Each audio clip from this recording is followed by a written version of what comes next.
guys, welcome to the OT Guide. If you're new, my name is Dana and I am a pediatric occupational therapist in Southern California, and I make weekly videos for parents, teachers, therapists on handy tips and tricks to promote developmental skills.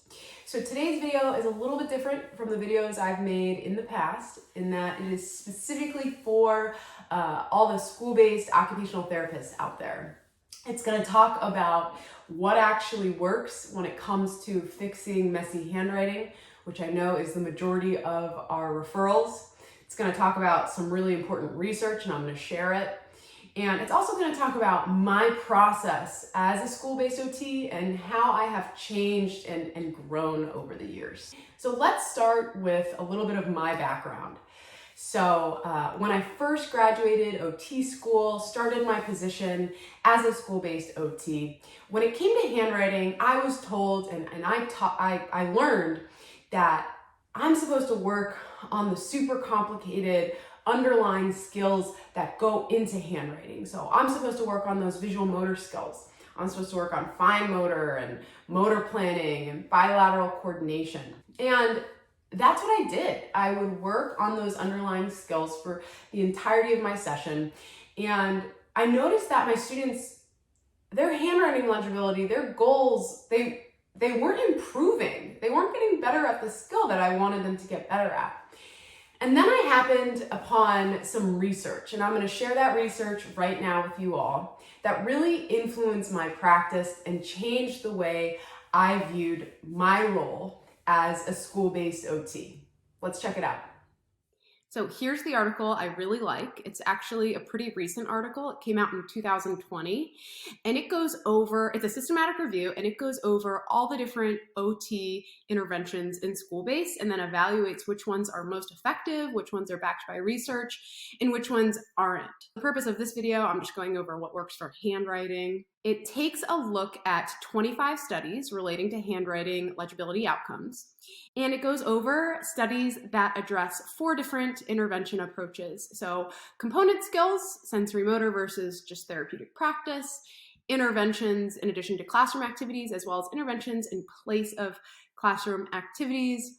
So the discussion for handwriting says, this review found moderate evidence to support interventions to address handwriting legibility outcomes, including therapeutic practice. So what I mentioned before, just practicing handwriting, as well as cognitive strategies such as self-evaluation techniques. So we want to teach our kids to self-correct their work, and feedback.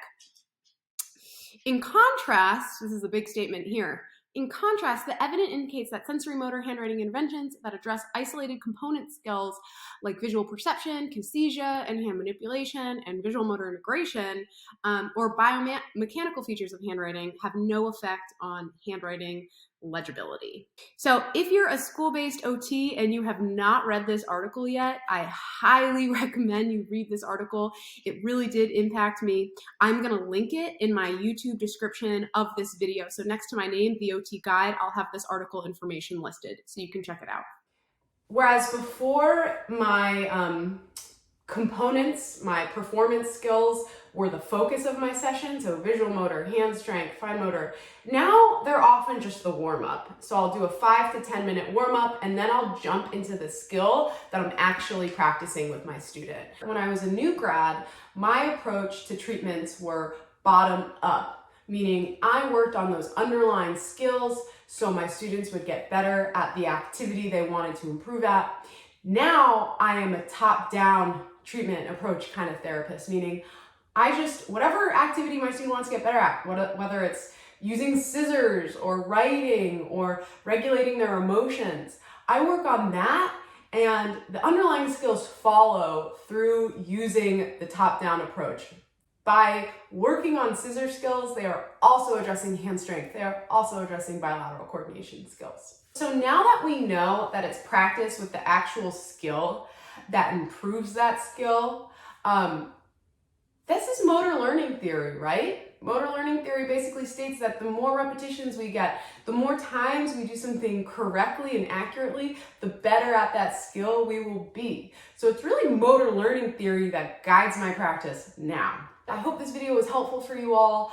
I hope you liked it. If you did, please comment, like, subscribe to my channel, and I look forward to seeing you all here next time. Bye.